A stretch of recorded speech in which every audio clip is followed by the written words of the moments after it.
Personal story segment tonight. You may remember about 2 years ago, we had atheist Richard Dawkins on the Factor. He is on a crusade to convince believers they're idiots.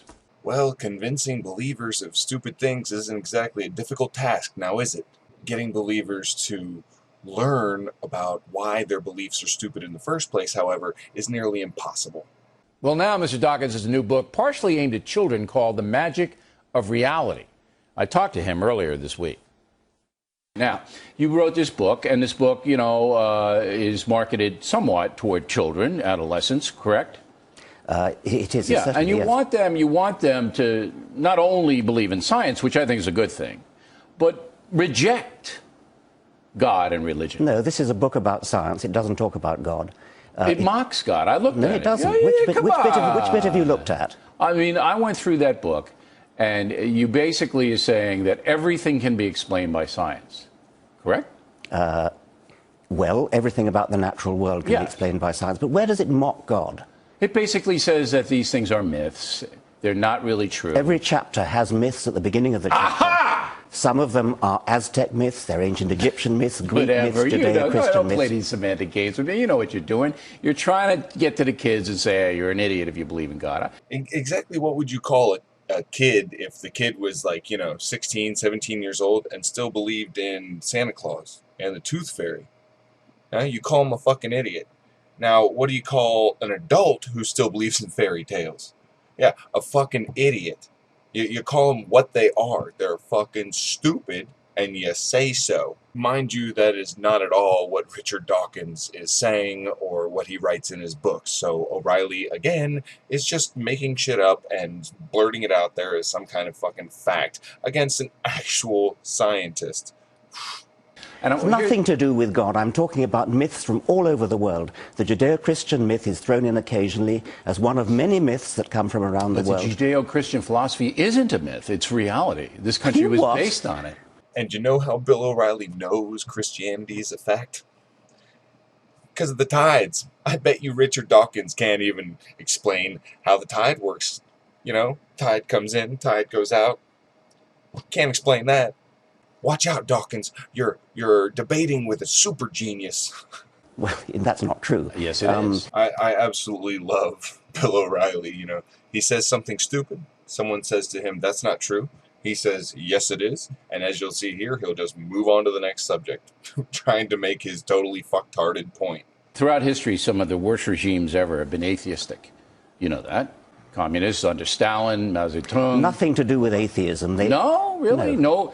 See, my hypothesis is that religion is a constraint on society. Well, sure. If by constraint you mean choked, and in your analogy, religion is choking the fuck out of society. Plus, when has religion really constrained any kind of evil behavior anyway? You've had, the Inquisition, the Crusades, we've had, 9/11. There's all kinds of different religions that have done terrible fucking things.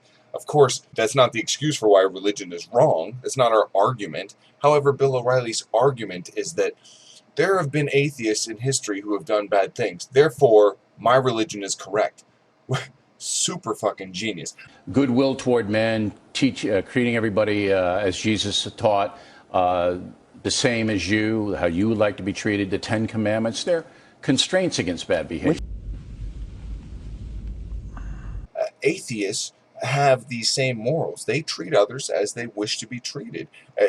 You cannot say that Dawkins came in there and because Bill O'Reilly brought up Stalin, now Dawkins is going to pull out a knife and shank Bill O'Reilly in the throat. That's not going to happen. You see, he has morals without your God. How in the hell did that work?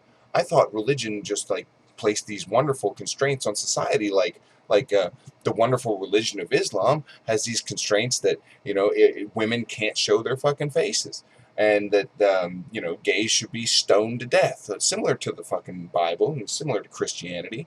But these are morals that are supposed to constrain evil by your fucking books, and they do nothing but perpetuate the same evil, but you can't see it because you're blinded by your fucking faith. But you can do a damn good job of finding the flaws and the immorality in other religion. You understand?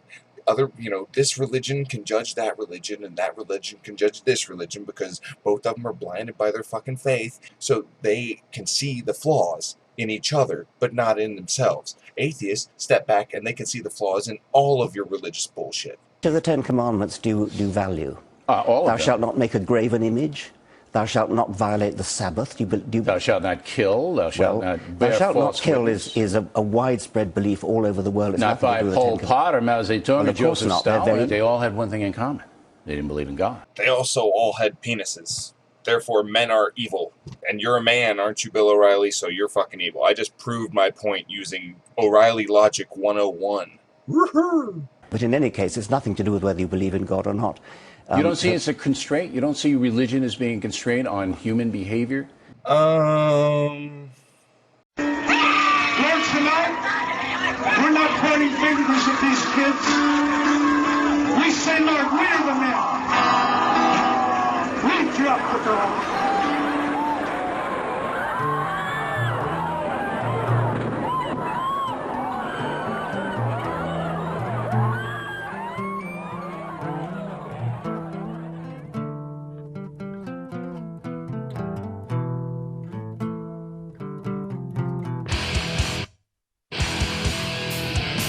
No. The bad Not part? really. No, really? I mean, I think there's been evil. I don't want to get into a shouting match about who's more evil than who. Are we shouting? What I do think is that there is a logical connection between believing in God and sometimes doing evil things. Sometimes, absolutely. You see that in the Holy War, the Jihad. You see what I mean when I'm talking about people of one religion being able to see the problems with another religion, and the people of that other religion being able to see the problems of that religion? Nobody can see the problems of their own religion. Very few people. And very few people want to admit that their own religion causes problems. They want to blame it on other religions. But it's still religion. It's still religion that is causing these people to do terrible fucking things. They might be bad people, but religion gives them an excuse. Not only an excuse, but a reward, promise of a reward for doing these terrible things. Yes, indeed, but there's no logical connection between being atheist and doing evil things. It's just incidentally true that, say, Mao Zedong and Joseph Stalin happened to be atheists, but that wasn't what drove them. What drove them was a political ideology that had nothing to do with atheism. But again, I come back to the constraining influence of religion, that it does discourage this kind of behavior, because we'll go back to the thou shalt not kill commandment.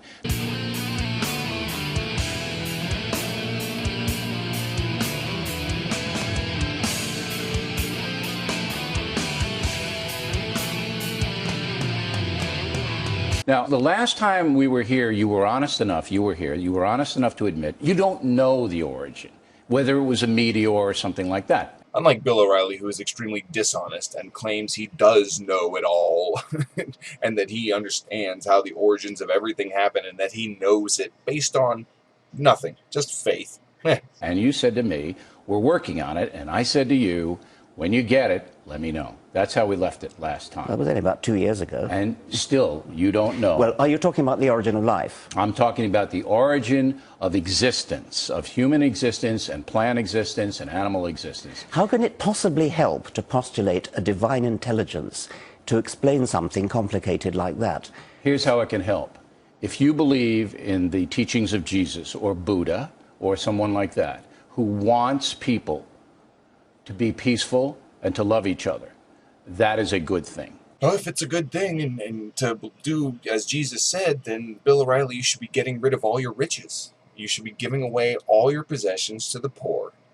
That's because it says so in the fucking Bible. Easier for a camel to fit through the eye of a needle than it is for a rich man to get into heaven. That's what it says in the fucking Bible. The teachings of Jesus that you care so much about when it doesn't directly apply to you. Yeah, but what's that got to do with the origin of the moon? Because I don't believe a meteor crashed into the Earth and made everything happen. I think intelligent design made everything happen. I love how Dawkins had to throw the moon in there, because everyone knows that's O'Reilly's, that's his kryptonite. That's his one weakness. You bring up the moon. You see, Bill O'Reilly, I don't know if you guys remember, but Bill O'Reilly was refusing to accept that anyone knew how the tides worked. And then when it was simply explained to him that it was the gravitational pull of the moon, his next question was, oh yeah, well, how'd the moon get there? And when people tried to explain that to him, he simply said, well, I don't believe that's how it got there, because America's a Christian nation and I'm a dumbass. Give it a last word.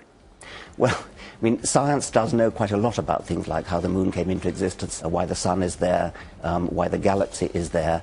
How'd the moon get there?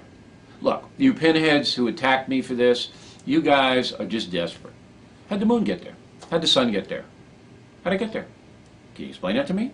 Well, you see, he could explain that to you. The only problem is... Stupid! You're so stupid! Aha! Coctopus out. And just in case you're interested, I have started a Tumblr and Blogger and all these other damn things. So if you want to read all that shit or follow up, join, follow, whatever the fuck they call it, all the links are going to be down below. She was based on.